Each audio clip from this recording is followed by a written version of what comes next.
This episode includes a discussion of sensitive topics related to mental health and may be activating for some viewers. We encourage you to take care of yourself. For support and resources, visit beam.community/gethelpnow. This episode is unlike every other episode this season. While filming, we had the opportunity to navigate distress in real time. We invite you behind the scenes and into the process of healing and repair. Welcome back. I'm Natalie. And I'm Yolo. And this is the Black Healing Remix podcast. We're so excited to be back, but we have a little special. We're doing something different today. Okay. A big part of Beam, one of our common phrases we say is that we are the work, and whatever is in the moment is the work. And so this episode, we want to use a real life situation that happened on our cast and our set as an opportunity to kind of talk about the work, and talk about the moment. And so that's what this episode is going to be about. Do you have anything you want to add to that now? Yeah, I think, the reality is we plan a lot of things and then life happens.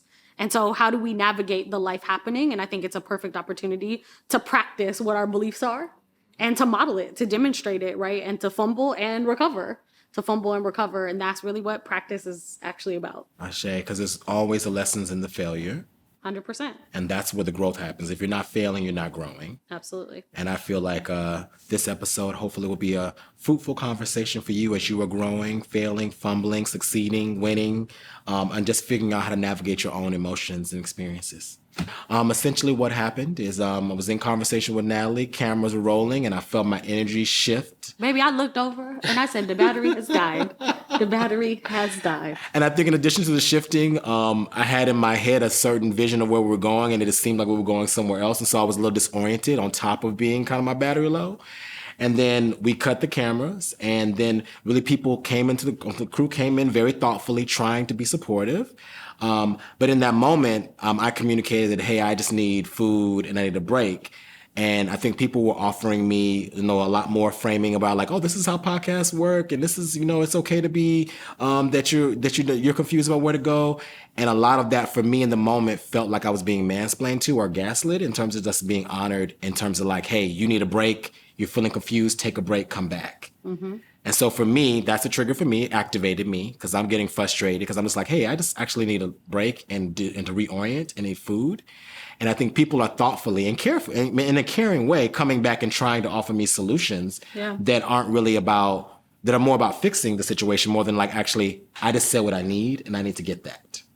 And so I think that like what happened in that moment was, a teachable moment for me because I felt my frustration. I'm sure it also created feelings and experiences people on the set as well.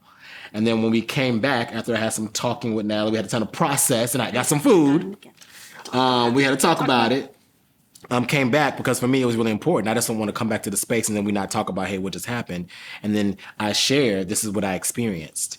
And that led to a broader conversation. So, and what I love about you really is that, sometimes we're in opposition about this, right? Yes, we are. I am very strategic. I'll be like, what do I want to say and when and what's that going to create and da-da-da. And Yolo's like, I need to say the thing. I need to say the thing right now because if I can't say the thing, I ain't gonna be able to move on. And I'd be like, okay, because I've existed in this Black woman body, and I'd be like, honey, I got to be strategic. And so I love that we got to process that too, that some of that is gendered, yes, right? Absolutely. About what we get to say and absolutely. When we get to say it. Mm-hmm. And what I love about you, like having the bravery, right, to honor yourself in a moment where we're working with people who are wonderful, but we don't know well, right? Is that you stood in that, right? And didn't ask for anything, but wanted to share the experience, right? And what I love is TA, who is supporting us with sound, said, I don't know if I should apologize. I'm not exactly sure what to do. And what I love about that is that that's the work, mm-hmm. right? The bravery in the moment to say, I don't know what I'm supposed to do with this. And then there's an opportunity to kind of unpack it and really name it and talk about it. And it's all the layers, right? That's really what healing justice is. That really is what our work is it's all the layers all at the same time and having the capacity to manage ourselves and be loving and kind to each other while we process all the wild things that happen in life. Absolutely. And so that's what you'll get to hear. And there it is. The next section of this episode includes a segment of the regular recording that immediately preceded the incident, which is, I think, the perfect introduction of the sacred pause, right? Which is a tool and a practice we use in all of our training and all of our work at Beam. It is the opportunity to pause, to get grounded, to come back to yourself a little bit, recognizing that so many of us, we go from meeting to meeting to meeting. We have 10 million things we're responsible for in a day. But how do we decompress? How do we find center? How do we speak from our heart, not just from our intellect or from our anxiety? And so I'd love if you would kind of share and talk about what even a sacred pause is and how do we do that? Yeah. Can we pause for a minute? Yeah. Check in? Yeah. Pause. How's it feeling? I feel fine. You don't. Yeah, I feel like the pause break. I don't know. I feel like we're missing something. Something feels off. Well, also we can bring it in wherever. It in. What do you want to be here? I don't feel like the breath is here now. I feel like we need to go to the Black mental health piece. Because I'm also worried we went too far in the weeds in the beginning. I'm nervous about it. It's all editable. It's all editable. But did you feel that? No? I trust that they're going to cut the right things down. I would rather have more than less. We're going to support them with the cuts. Make sure we don't be looking crazy. I would just rather have more than less to work with. Okay, that makes a lot of sense. Yeah, because I was feeling like, I feel like going to breathing practice, I was like, oh, that feels weird for me now. Because I feel like we haven't gone deep enough to go to the breathing. Does that make sense? Well, I think more depth will come and it can be inserted wherever. But also, you can't have deep first thing. Because also, we're not trying to be deep first. Right. No, I'm with you. I just didn't feel, it didn't sink. It didn't sink for me. That's why I had to pause. I was like, I don't feel like I can go into the breathing pause right now because it doesn't feel right. Okay. That makes sense. Tell me where you want to go and let's go. Yeah. Go ahead. Question: Do we want to pause, stop for a second, or we feel good to get into it now? I think we can continue getting to it now. Yeah, you just have to drive. The drive. Because I don't know where you want to go, but I'm down. You're down. Okay. If you need a moment, we can cut and then take the moment. There's no pressure. Or just because he can change the dialogue. Yeah. To say before we get into that, let's discuss this. Yeah. Okay. And that will be now. And that's a pivot. Okay. Yeah. Okay. That's pivot. Okay. I'll do that. I'm gonna do that. Thank you for that. Okay. So. Okay. Before we get into that part, Natalie, I really want to talk about Black mental health.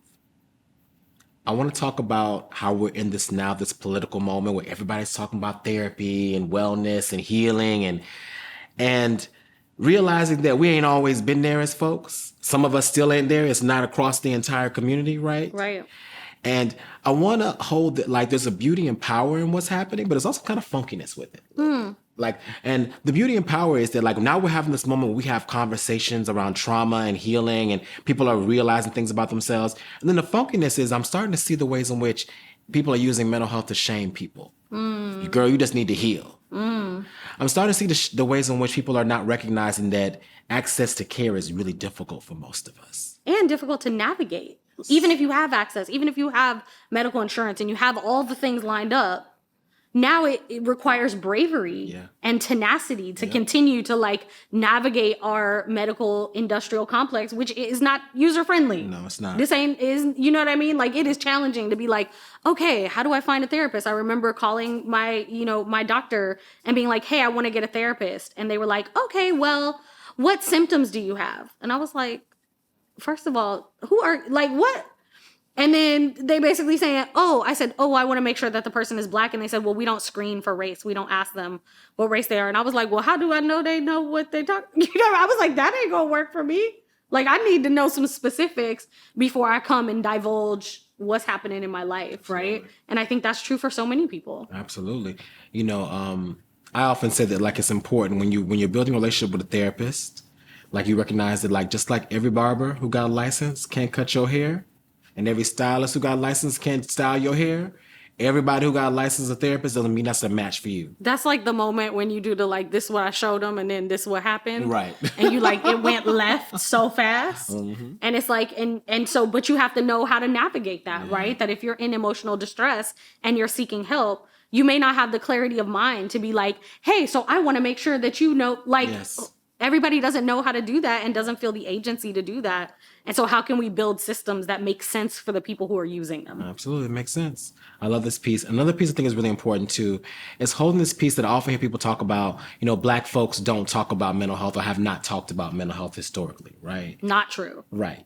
And I feel like that's such a racist idea. The idea that like we talk about mental health all the time. We have our own language for it. Absolutely. I grew up hearing people say, oh, she in a mood, or, so-and-so is touched, or so-and-so's got the blues. There was language, but it wasn't the same language. We weren't going around saying like, oh, he's got clinical depression, blah, blah, blah, like. And that's also because of the history of psychiatry, right? And the ways in which our folks were treated when institutionalized, not supportive, unkind, unfriendly, and frankly, just unhelpful, right? And so like people wanting to distance themselves from that kind of clinical naming and shaming, frankly, to be able to just be like, how do we navigate this? And how do we just say like, oh yeah, I'm going through it, right? We have all these catchphrases in our community to describe the emotional distress that we're under because the systems that we're a part of demonize and stigmatize us when we acknowledge like, oh yeah, I don't feel like something's right.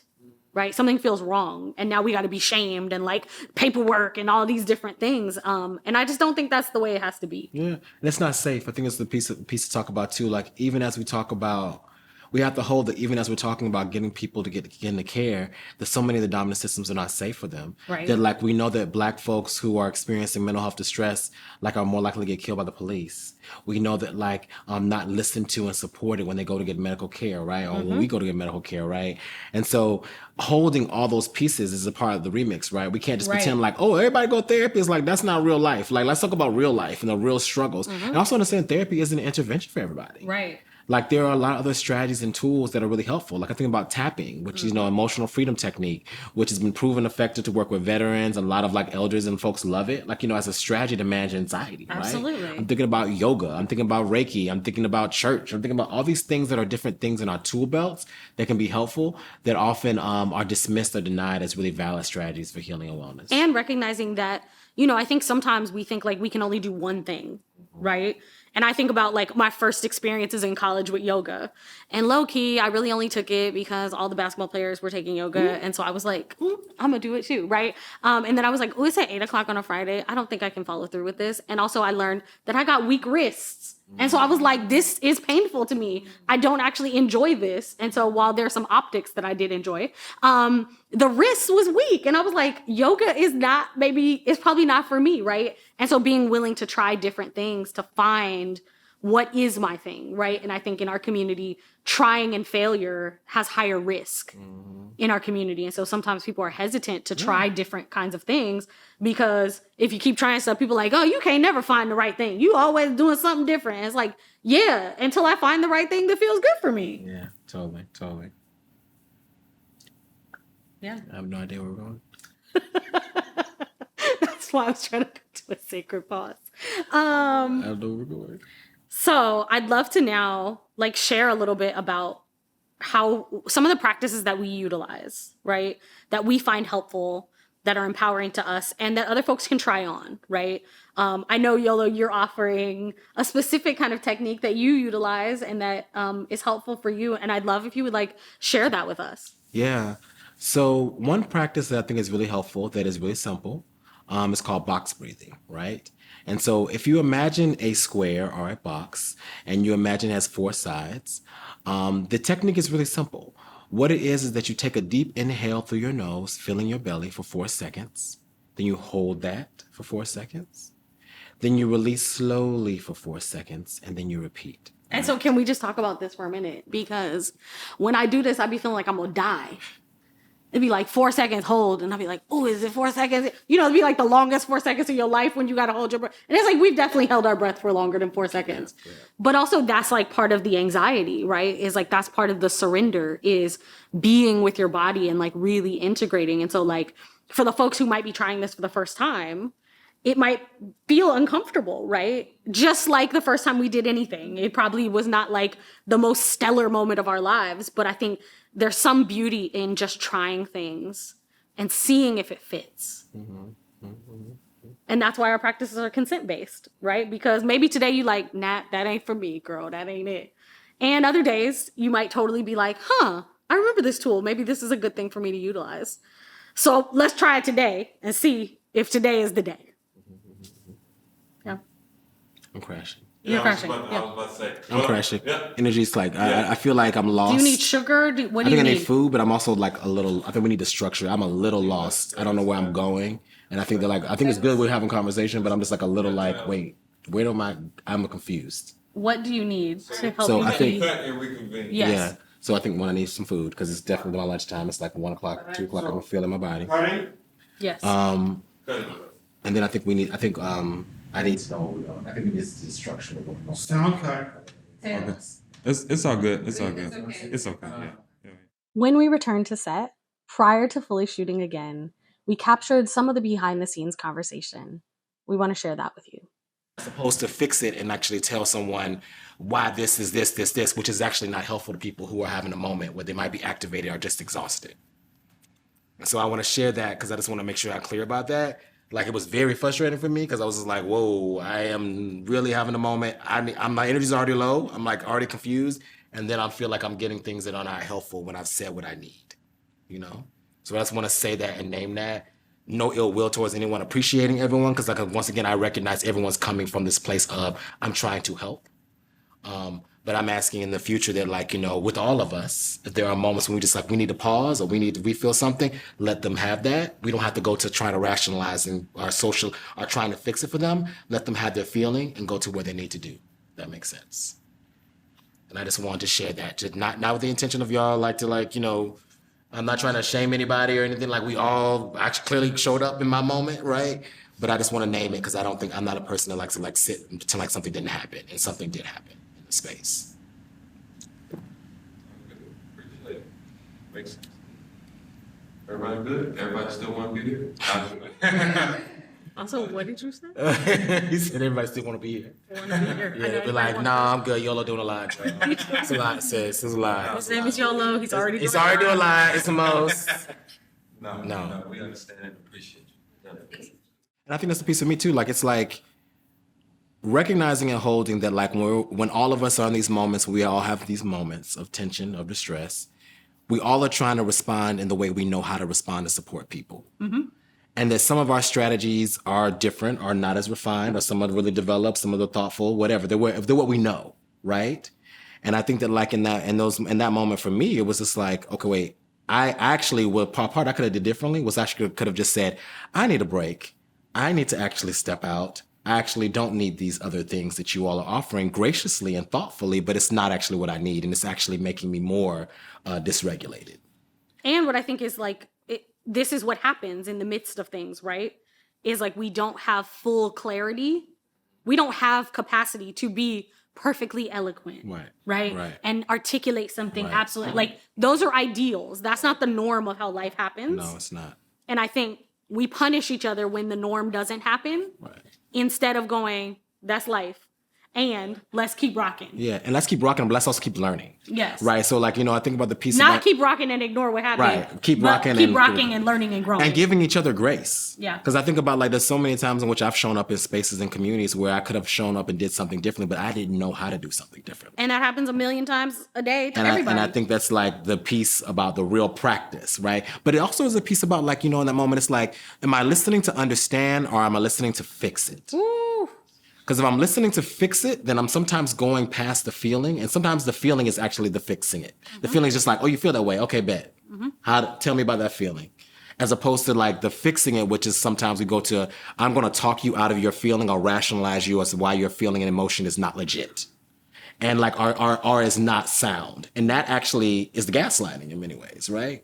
And so I think, but it's common because we're taught to do that. It's like positive psychology ourselves out of our emotions. And when you think about the history of our community, right? Mm-hmm. This is a strategy. Yes, it is. To survive. Yes, it is. We ain't got time, for feelings. to be in our, think about our grandparents and our mamas. I was raised by a single mom. Mm-hmm. She didn't have time for all of my emotional distress every single day as I was aging because she had to pay this light bill and we had to get in the car by 7:50. And if we didn't, I was going to be late to school and she was going to be late to work. And then these white folks was going to be talking to her wild. That was the reality of our paradigm, right? And so I just think about like, you know, and I can talk to my mom now and be like, yo, the ways in which you were so like, have to be at school, have to do this, have to do this. Like, where was the fun in my childhood? And she looks back and she's like, yeah, I was doing the best that I could. And I can see that, right? I can see it in the details. She was trying to set me up for whatever success I wanted to have without knowing what I could even become, right? Because the world would be different by the time I would be an adult. And it's a world she wasn't necessarily going to be a part of in the same way. Yeah.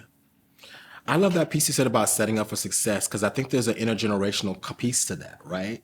So I think about like, same thing in my family. Like, I often talk about, I love my family. And like, I remember in my mid-20s, really getting my family, coming home to my mom and dad and hugging them. And that being so uncomfortable. Because they were like, we're not Yeah, the back people. get rigid. They're They like, whoa, why are you hugging doing? people and you're touching people? Like, that was not something they grew up having, right? And sometimes our family's idea of setting us up for success is, let me teach you that your feelings aren't valuable. Let me teach you that your feelings need to be minimized. Let me teach you to deny your feelings, because that's the coping strategy that I've had and was passed down to me to survive this environment. And right? because when we keep it a buck, when you go out into white world, Right, you can't. don't nobody care about how you feel. Right. They care about, did you do your job or you didn't? Yes, and the piece is, it's the both and. It's like we aren't taught that, like, cultivate a space in your home and your family and your friends somewhere Where you have safety. where emotional safety, where it's okay to have your feeling, that there's not good or bad feelings. There are only feelings are information, where we're not shoulding on our feelings. So wherever we should, we shame. Right. But like, that's not what we've been taught, because our folks didn't have the tools sometimes and the resources. So the teaching was from our moms, our dads, from parents, talk yourself out of it, deny it, repress it. And then when we think so about, you can get back to what you need to do. and then when we think about why there's so much mental health distress in our communities, because we have generations of people denying and talking themselves and minimizing and gaslighting themselves out of their feelings. So now, as opposed to people being like, I'm angry, you're like, well, why are you angry? You shouldn't be angry because blah, blah, blah. I was like, wait a second, hold on. I'm angry. Let me have my anger. I have a right to be angry. I have a right to be sad. They're like, the sadness is not wrong. Sadness is an information. There's something that I need to learn or grow from. But that's counter to what we learn. And it's counter to the culture. Yes. In many ways, that like our folks did not have the opportunity. Yes. That spaciousness that we now can swim in. Yes.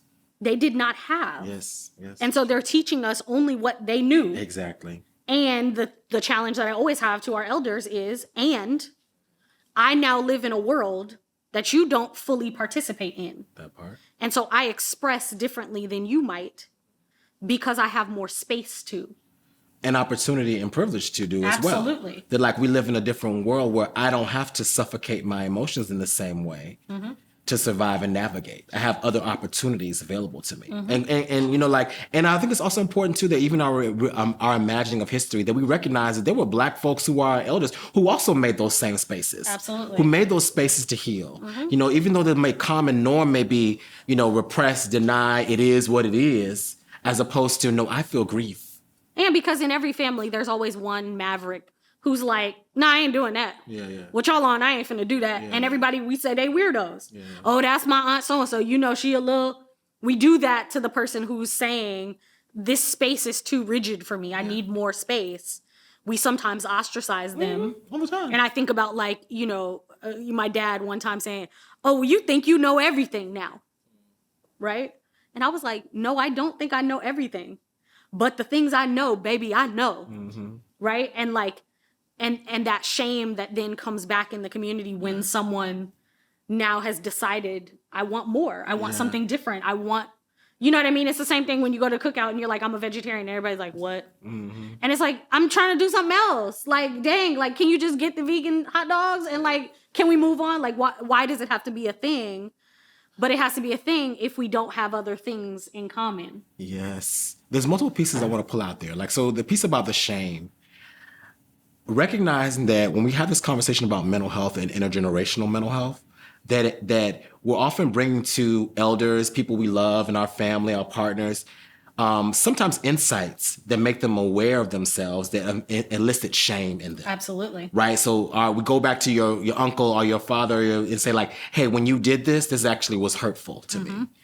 And the reaction that a lot of folks have is often shame. And I want to make a distinction between shame and responsibility, or shame and guilt.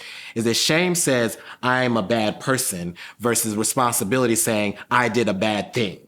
Right? And often in our culture, we are taught, like I think about the poet June Jordan, where she says, we are taught that wrong is our name as Black folks. Our elders have been taught that wrong is their name. And so whenever someone comes to you and gives you that feedback, you immediately think, I'm a bad person, as opposed to I learned something that was not helpful. I did something that was harmful. I can make a different choice, right?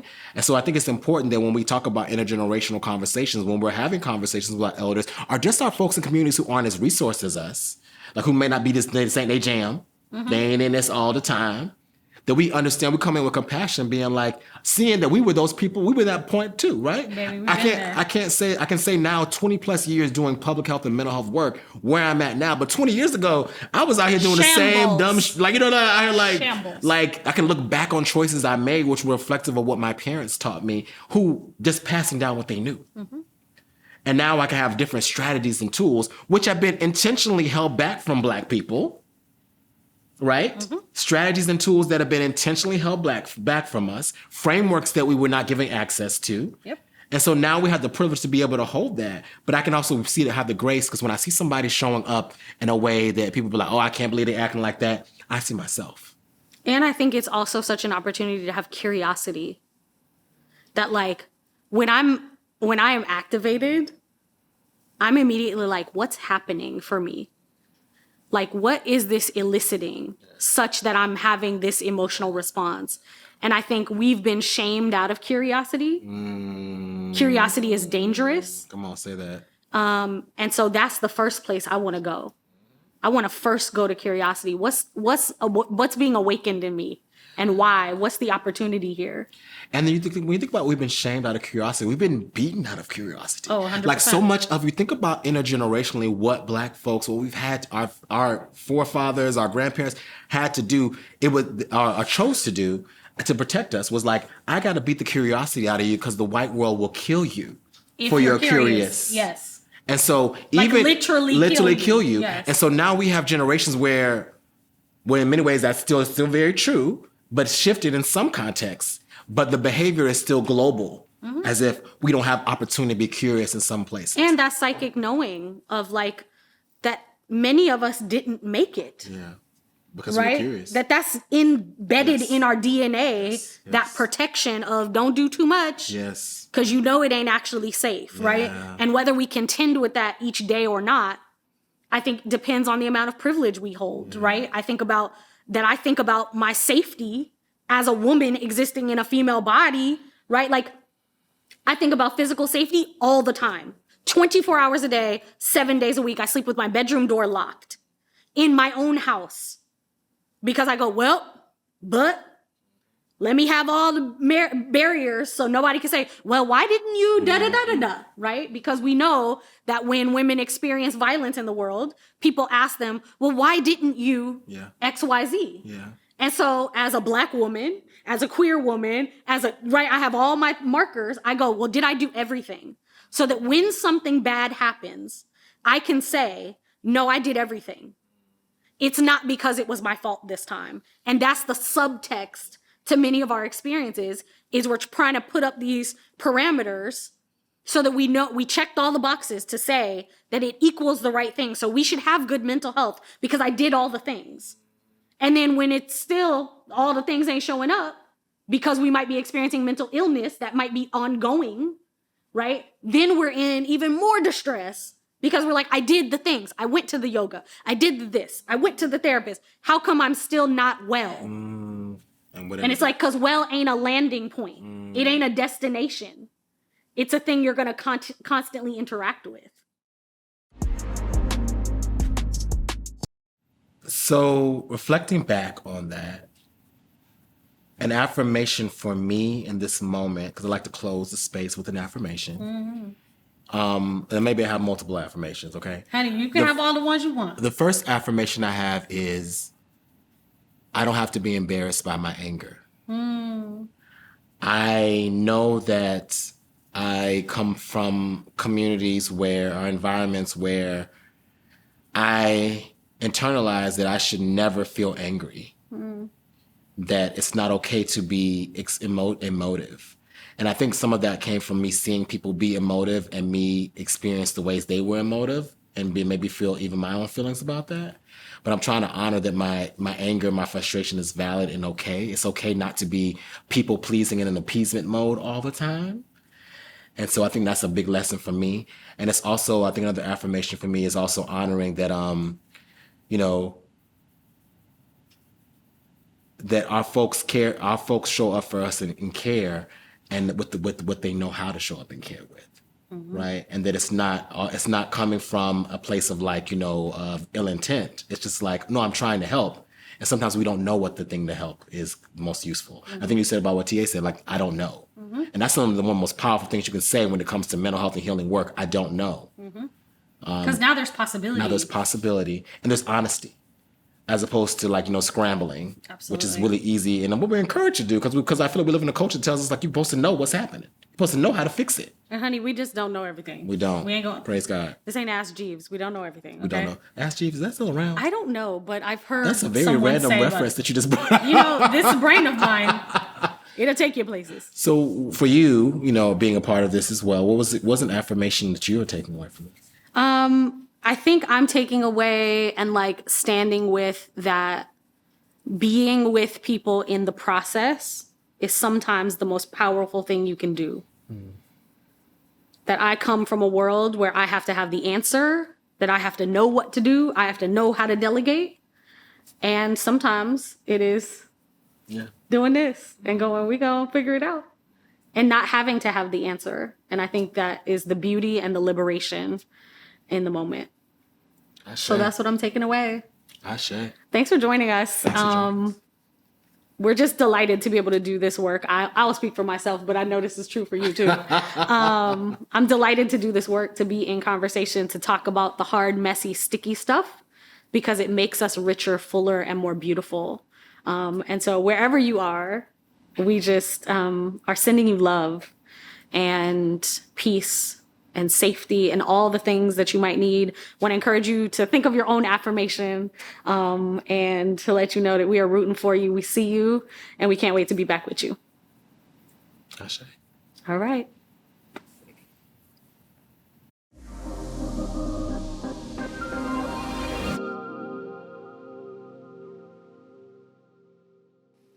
It's your girl, Natalie, back at it again with another tip, another way to resource yourself. Something that I really love are card decks, right? You can find them really all over the place, but you can find one that speaks to your heart. I know everybody is not a tarot bae, but you might be an affirmation bae, and really affirmations can be for everybody because it's just words that speak to our heart a little bit.